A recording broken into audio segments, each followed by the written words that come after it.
있습니다. 출애굽기 16장 11절에서 15절 말씀. 찾은 줄 알고 제가 읽겠습니다. 여호와께서 모세에게 말씀하여 이르시되 내가 이스라엘 자손의 원망함을 들었노라. 그들에게 말하여 이르기를 너희가 해질 때에는 고기를 먹고 아침에는 떡으로 배부르리니 내가 여호와 너희의 하나님인 줄 알리라 하라 하시니라. 저녁에는 메추라기가 와서 진에 덮이고 아침에는 이슬이 진 주위에 있더니 그 이슬이 마른 후에 광야 지면에 작고 둥글며 서리 같은 것이 있는지라. 이스라엘 자손이 보고 그것이 무엇인지 알지 못하여 서로 이르되 이것이 무엇이냐 하니 모세가 그들에게 이르되 이는 여호와께서 너희에게 주어 먹게 하신 양식이라. 아멘. 제가 예전에 호주에 있을 때 저희 주변에서 살고 있던 이 교회에 아이가 있었어요. 그 집에 이제 아이가 3명이 있었는데 제가 그 집에 자주 놀러 갔거든요. 아이들이랑 놀러. 그래서 가서 이제 아이랑 같이 보드게임을 제가 했어요. 그 보드게임이 이제 카드를 가지고 하는 게임이었는데 어른들 왜 이제 카드 가지고 이렇게 섞으면 이렇게 섞잖아요. 근데 그걸 이제 제가 카드를 섞는데 이제 아이가 그걸 보고 깜짝 놀라더라고요. 그걸 어떻게 하는 거냐. 우리 어른들이 보통 카드 섞는 행동인데 이 아이는 그걸 아무래도 처음 본 것 같아요. 그래서 이게 너무 놀라웠던 거예요. 그 눈앞에서 펼쳐지는 장면을 아이가 보더니 눈이 동그래져서 계속 다시 해보라고 저한테 시키더라고요. 우리에겐 너무나 일반적인 일이지만 이런 그걸 처음 경험하는 사람 입장에서는 여러분 놀라운 일이 될 수도 있어요. 그것이 기적처럼 여겨질 수도 있는 거죠. 그죠? 사실 인간이 하나님을 경험하는 것도 이것과 같습니다. 하나님께서 행하는 모든 것이 새롭고 경이롭기 때문에 그것이 꼭 기적처럼 느껴지는 거예요. 하나님한테 너무 당연한 일임에도 불구하고 말이죠. 광야에서 지금 오늘 본문에 등장하죠. 이게 뭐냐면 만나거든요. 이 만나를 처음 봤을 때 이스라엘 백성의 반응이 그랬어요. 뭐죠? 이것이 무엇이냐? 오늘 설교의 제목입니다. 이것이 무엇이냐? 여러분 재밌는 건 이 만나라는 말의 어원이 바로 이것이 무엇이냐라는 말에서 나왔어요.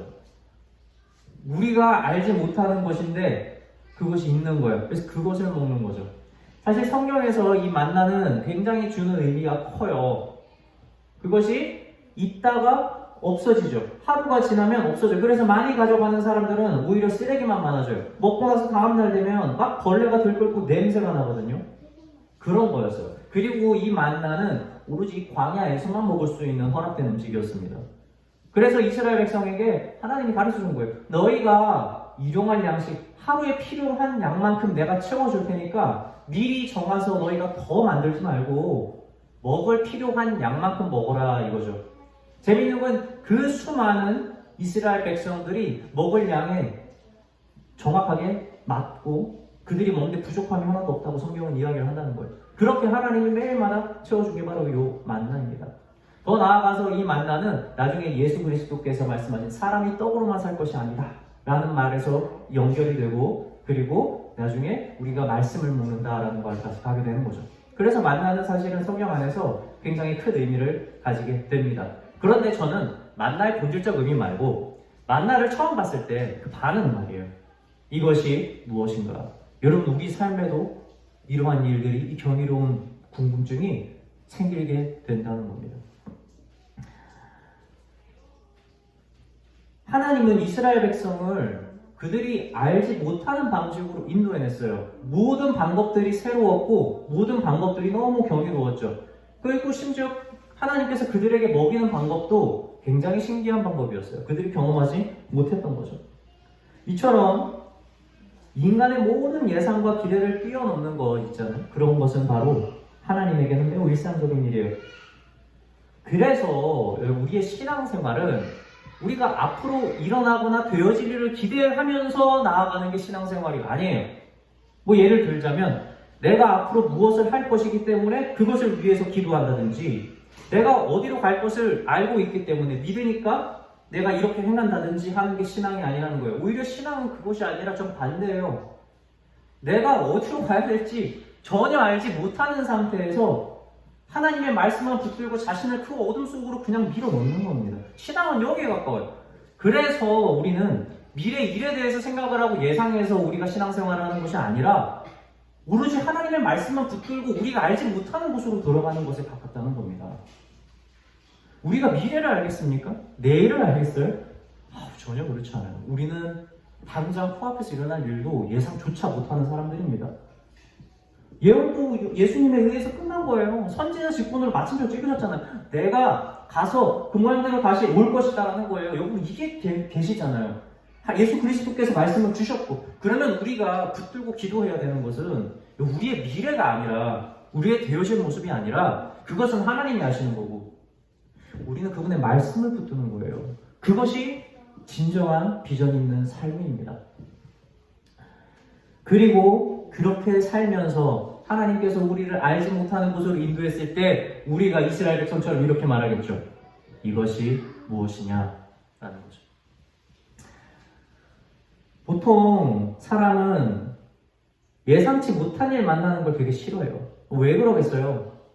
여러분, 집을 사면서 주식을 하면서 사람들이 무슨 기대를 하겠어요? 세상 사람들이 나중에 오를 걸 예상하겠죠. 그럼 예상치 못한 일이 뭐겠어요? 집값이 떨어지는 거잖아요. 주식이 내려가는 거잖아요. 이걸 누가 기뻐하겠어요? 여러분, 공부를 열심히 하면서 학생이 뭘 기대하겠어요? 시험에서 100점 맞기, 좋은 대학 가기를 예상하고 기대하면서 공부를 해요. 그럼 예상치 못한 일이 뭐겠어요? 그게 떨어지는 겁니다, 대학에. 성적 못 받는 거죠. 이 사람이랑 결혼해서 나는 행복하겠지 하고 결혼을 딱 했는데, 여러분 그러면 기대라는 게 다른 음식이 뭐겠어요? 결혼 생활 행복하지 않아. 죄송합니다. 제가 이 말을 했는데 저 지금 굉장히 행복하게 잘 결혼 생활하고 있어요. 오해하실까봐. 어쨌든 인간이 예상치 못한 일을 좋아할 리가 없죠. 왜? 주로 자기가 예상치 못한 일은 다 나쁜 일들이거든요. 그런데 여러분, 인생에서의 가장 중요하고 삶의 터닝 포인트가 되는 순간이 있잖아요. 그런데 그 일은 주로 어떤 일에서 일어나는 줄 아십니까? 바로 우리가 예상치 못했던 그 일이 우리의 삶에서는 그렇게 중요한 일이 되고 터닝 포인트가 되는 거예요. 그리고 바로 그 순간이 왔을 때 우리가 진짜 주님께 집중해야 되는 순간이 되는 거죠. 저희 아내의 부모님이 우리 장인 어르신께서, 아버님께서 아내가 고등학교 때 자동차 큰 사고를 당하셨어요. 그때 나름 돈도 되게 잘 버시고 했거든요. 아파트도 막 사면서 집이 막 이제 재산적으로도 많이 부유해지고 있는 상황 가운데 너무 큰 사고를 당하신 거예요. 산이 중리하는 정도로 사고를 당하셔가지고 병원에서 몇 년을 그렇게 누워 계셨어요. 그렇게 병원의 치료비 그리고 뭐 입원비 해가지고 가지고 있던 그동안 모았던 재산들을 거의 다 쓰셨습니다.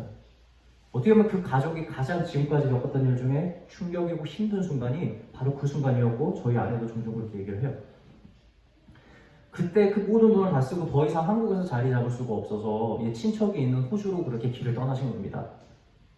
근데 그 집이 아버님이 별로 가정적이지 않고 일만 하시고 저희 어머님, 장모님께서는 대학을 불교를 전공을 하신 분이시거든요. 근데 이 호주로 그렇게 다 모든 걸 버리고 가서 그 호주에서 교회를 다니시면서 생활하셨어요.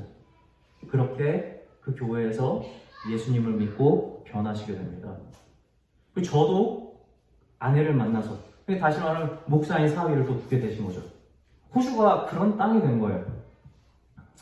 지금 저희 장인은 장모님께서는 저기 고성에서 시골에서 내려가 사시는데 거기서 이제 자신의 어머니 아버님을 돌보면서 사십니다.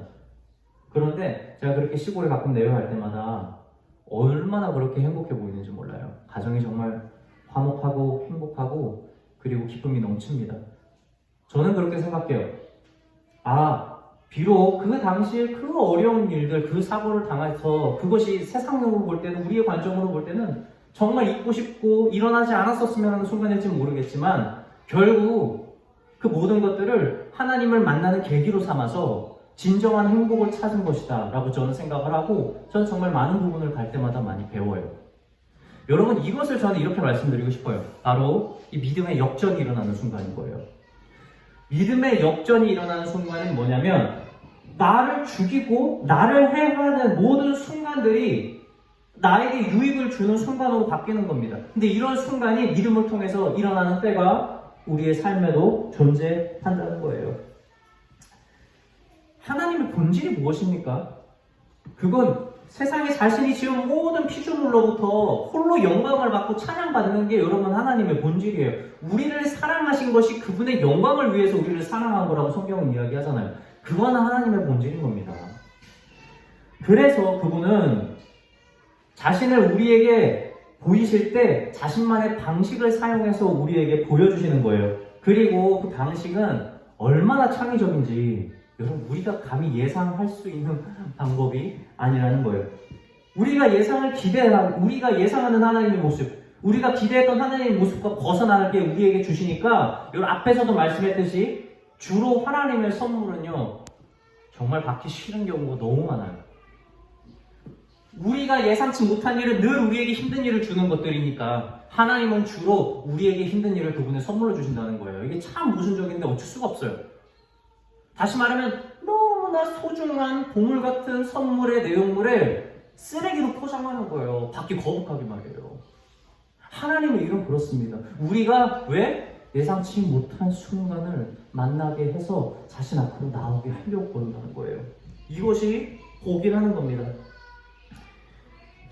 우리는 믿음이 좋으면 종종 오해해요. 정말 믿음이 좋은 사람은 여러분 고난에 안 넘어질 것 같죠?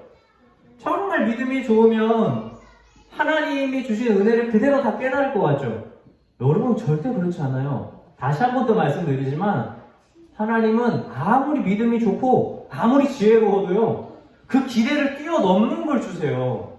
그런 사람조차 예상을 못한다니까요. 여러분 예수님 보세요. 예수님은 믿음이 없었겠어요? 뭐가 부족했겠어요? 그런데 그 예수님조차도 하나님이 주시는 잔이 어땠습니까?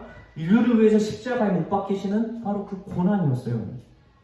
예수님조차도 자신이 그 가야 할 길을 알매도 불구하고 그 길을 잠깐 멈추고 겟세마네 동산 가서 땀방울이 핏방울이 될 때까지 기도를 하시는 거예요. 얼마나 고통스러웠겠어요? 그 고통을 예수님도 겪으셨어요. 어디에 우리가 예상을 한다? 하나님이 우리에게 줄 고통을 예상한다? 못해요. 여러분 나중에 하나님 주시는 시련을 잘 감당하려고 믿음 생활한다는 거 그거 못합니다. 우리 믿음이 더 성장하면 더 큰 고난 주실 겁니다. 그러니까 고난을 피하겠다, 지혜롭게 넘기겠다는 생각을 안 하시는 게 좋아요. 구약에 등장하는 욥이 있어요. 이 사람의 믿음이 얼마나 좋은지 대단하죠. 유명합니다. 정말 존경받고 자식들이 죄를 지을까봐 겁나서 매번 제사를 지냈던 그런 사람이 욥이에요. 이 사람이 시험 들게 됩니다. 하나님께서 특별히 믿음의 시험을 마귀에게 허락하죠. 마귀가 가가지고 그래서 욥이 가지고 있던 모든 걸 뺏어버립니다. 욥이 넘어집니까? 안 넘어지잖아요. 정말 대단해요. 누가 이 사람한테 믿음 없다고 하겠어? 근데 이 사람에게 가족을 다 뺏어가고 건강을 다 뺏어가고 이제 결정타 마지막에 그의 친구들을 그를 평가하게 만들어버려요. 욥이 그래서 하나님 앞에서 반론을 하는데 욥이 구구절절 맞는 말만 합니다. 그럼에도 불구하고 하나님이 욥에게 굉장히 넌 잘못이 있다고 지적하는 게 있어요. 그게 뭔지 아십니까? 욥이 하나님에 대해서 너무 많이 아는 거였어요. 그래서 하나님이 욥 앞에 나타나오셔서 자기가 이 세상을 창조할 때 어떤 일이 있었는지 막 나열을 하는데 욥이 거기에서 무슨 말을 해요? 주님 전 아무것도 모릅니다. 아무것도 알지 못해요. 이 말밖에 못하는 거예요. 여러분 우리 생각엔 그렇게 믿음이 있고 빈틈이 없어 보였던 욥조차도 그 고난이 필요했던 이유가 뭐였냐면 하나님께서 그 욥에게 네가 아는 것이 얼마나 티끌만한 건지 알아라. 네가 나에 대해서 아는 것이 얼마나 없는지 알아라. 이것을 보여주기 위해서 하나님이 그 믿음의 시련을 주셨다는 거예요. 우리 가운데 여러분 가운데에 하나님의 시험을 피해가도 되는 사람이 있습니까? 그렇다면 하나님께서 주시는 고난을 받지 않아도 되는 사람이 과연 우리 가운데 있냐? 네, 이 말이에요. 아무리 믿음이 좋아도 우리에게 행하는 일은 하나님께서 우리에게 행하는 일을 우리가 완전히 잘 대처하는 것은 죄송하지만 불가능합니다. 그리고 그 순간조차도 우리는 하나님의 도우심이 필요한 그런 나약한 존재라는 거예요. 그래서 신앙에서 가장 큰 기쁨을 얻어야 하는 것은 여러분 말씀의 깨달음이나 하나님에 대한 지식을 얻는 게 아닙니다. 진정으로 우리가 기쁨을 얻어야 되는 것은 뭐냐면 어디서부터 얻어야 되냐면 바로 하나님 앞에서 우리가 낮아지는 모습을 통해서 우리가 기쁨을 얻어야 돼요. 우리가 그분 앞에서 겸손하는 것. 여기에 진정한 신앙의 기쁨이 있는 거예요. 앞에서도 말씀드렸지만 하나님은 본질적으로 원래 높임을 받으시기 위해서 존재하는 거예요. 여러분, 그러면 우리가 하나님을 높이는데 가장 좋은 행동은 뭘까요? 어떻게 높여요? 어떻게 가만히 계시는데. 한 가지 방법이 있어요. 그냥 낮아지는 겁니다. 계속해서. 그냥 계속 낮아지면 그분은 계속 올라갑니다. 그래서 겸손함, 낮아지는 행위를 통해서 하나님께 영광을 돌리는 것만큼 좋은 일은 없어요. 그것이 하나님을 높이는 가장 좋은 방법이자 지름길입니다. 욥조차도 하나님 앞에서 더 낮아질 곳이 있었던 것처럼 하나님은 오늘도 우리의 자세를 계속 낮추길 원하신다는 거예요. 그것이 바로 하나님께서 우리가 예상치 못하는 어려움을 주시는 이유가 된다는 겁니다. 출애굽 이후에 이스라엘 백성들이 맨 첫 번째로 전쟁을 벌입니다. 그게 누구냐면 아말렉이죠. 원래 다른 나라들은 이스라엘 백성들을 두려워했어요. 이 출애굽한 소식을 듣고 하나님의 존재 때문에 벌벌 떨었는데 이 아말렉은 마음이 높은데 애들이에요. 그래서 이스라엘 백성들이 진군하면 뒤처지니까 그 피곤할 때를 해가지고 뒤에를 막 계속 치는 거예요, 이 아말렉이. 결국 전쟁을 벌이게 되는데 이 모세가 여호수아를 대장으로 삼아서 전쟁을 내보내고 자신은 산 꼭대기에 지팡이 들고 탁 올라가요. 거기서 뭘 하죠? 기도하는데 두 손을 들고 기도를 해요. 그런데 재밌는 건 두 손을 올리면 이스라엘 백성들이 승리를 하고 손을 내리면 이스라엘 백성이 자꾸 지는 거예요. 전쟁에서. 아말렉이 승리를 합니다. 근데 성경에서는 정확하게 뭐라고 얘기하냐면 기도를 하면 이기고 기도를 안 하면 진다고 얘기하지 않았어요. 손을 올리면 이기고 손을 내리면 진다라고 이야기를 한 거예요. 아니, 모세가 성경에서 뭐라고 얘기해? 모세가 나중에 손을 내리는 이유는 우리가 이기겠다 하고 내리는 게 아니에요. 이 정도 했으면 됐다 하고 내리는 게 아니에요. 들고 있는데 진짜 팔이 너무 아픈 거예요. 팔이 피곤했어요. 얼마나 오래 들고 서 있었겠어요. 그런데도 불구하고 하나님이 뭐 하는 거예요 지금? 야, 너 팔 절대 내리지 말라라고 이야기를 하는 거예요. 다들. 뭐 팔을 드는 게 그렇게 중요해요? 아니, 모세가 마음으로 기도하는 게 더 중요한 거 아니에요? 근데 뭐 하나님은 굳이 왜 팔을 들게 할까?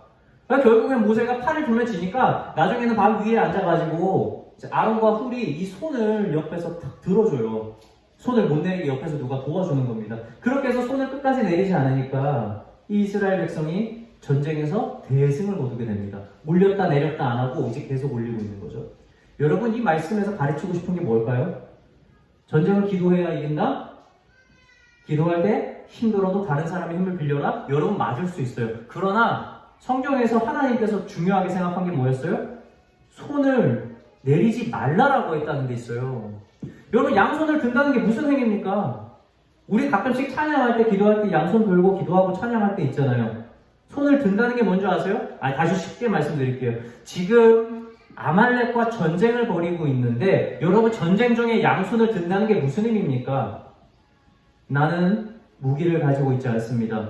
더 나아가서 당신 앞에 항복합니다라는 의미인 거예요. 지금 모세한테 시키는 게 뭔지 아세요? 하나님께서 너는 완전히 나한테 항복해라라고 손 들고 있는 거예요. 그래서 모세의 손을 내리면 지는 겁니다. 나한테 항복해라라는 거죠. 재밌는 건 모세가 전쟁 중인 것 앞에서 지금 항복하고 있어요. 근데 여러분, 이것이 아말렉한테 항복을 하는 겁니까? 아니요. 하나님 앞에 주님, 저는 할 수 있는 게 없습니다. 이걸 훈련시킨 거예요. 네가 나중에 광야로 나아가서 한참을 살아야 될 텐데 너가 나를 향해서 마음을 내리고 완전히 항복하지 않으면 난 너와 함께 하지 않고 난 너희에게 승리를 주지 않겠다라는 하나님의 엄포인 겁니다. 그래서 하나님은 모세한테 물론 기도의 의미도 있지만 반드시 양손을 들고 가만히 있으라는 거예요. 내가 너희를 통해서 해주겠다. 너희는 내 앞에 완전히 항복해라. 이것인 것이죠. 이스라엘 백성들에게 광야는요, 확실히 고난의 길이었어요. 그러나 그 40년의 과정은요, 이스라엘 백성뿐만 아니라 모든 열방이 하나님을 듣고 그분을 경외하게 된 계기가 됐다는 걸 우리는 동시에 봐야 합니다. 그리고 솔직히 지금 이스라엘 백성들이 만약에 자신의 역사를 돌이켜볼 때 가장 하나님과 동행했던 감격스러운 순간을 뽑으라면 그들이 어디를 뽑을까요? 저는 40년 광야 생활 반드시 뽑을 거라고 봐요. 아무것도 너희는 할 수 없다. 너 완전히 이스라엘 백성들을 항복시키고 하나님께서 자신의 역사를 꿋꿋이 이끌어 가셨던 바로 그 역사 말이에요. 이스라엘 백성이 가장 그리워하고 다시 경험하고 싶었던 역사가 아닐까 저는 생각을 합니다. 오늘 본문 말씀에 나온 것처럼 아침에 이슬이 거치고 바닥에 서리 같은 것들, 동그란 것들, 그렇죠? 아주 단맛이 나는, 그리고 해가 돋으면 다 썩어서 없어져 버리는 그러한 만나를 이스라엘 백성들은 먹었습니다. 그것을 봤을 때 이스라엘 백성들은 이렇게 얘기했죠. 이것이 무엇이냐? 그들이 본 음식은 세상에 없는 음식이었어요. 그것은 그들에게 기적과 같았죠. 그러나 사실은 그 만나 속의 기적은 더 놀라운 데 있죠. 진짜 기적이 뭡니까? 40년 동안 단 하루도 빼먹지 않고 그 만나를 내려주신 하나님께 있어요. 단 하루도 빼먹지 않고 이스라엘 백성들을 보호하시고 그들을 인도해내신 하나님의 손길이 그 만나 속에 곁들여 있다는 겁니다. 비록 오늘 우리가 이스라엘 백성처럼 이것은 무엇인가 하는 놀라운 기적을 비록 보지 못할 수도 있어요. 그러나 진정한 기적은 그런 하나님께서 베푸시는 기적 이면에 그들과 하루도 빠짐없이 그들에게 눈을 한 번도 돌리지 않고 인도해 주신 하나님이 있다는 그 사실이 진정한 기적인 겁니다. 그 하나님께서 오늘도 우리의 삶을 그렇게 보호하시고 인도해 주신다는 사실을 잊지 마시기 바랍니다. 고난이 올 때 마치 하나님이 없는 것처럼 슬프고 절망스러울 거예요. 여러분, 그거 정상인 겁니다. 내가 믿음이 없구나 하고 여기지 마세요. 원래 고난은 이길 수 없게 와요. 예상치 못하게 준다고요. 믿음이 좋으면 좋을수록 더 큰 고난 옵니다, 여러분. 근데 고난에 넘어진다고 절망하지 마세요. 그런데 믿는 자들은 반드시 말이에요. 그 고난이, 나를 죽이는 고난이, 나를 넘어지게 하는 그 고난이 나를 새롭게 하고 나를 부유하게 하고 하나님에게 영광을 돌리도록 하는 그 도구로 바뀌는 그 믿음의 역전의 순간이 반드시 온다라는 것을 붙들고 그 믿음의 그 끈을 붙들고 말이에요. 포기하지 않아서 이러한 믿음의 역전을 날마다 경험하는 저와 성도들이 되시길 주님의 이름으로 축원합니다.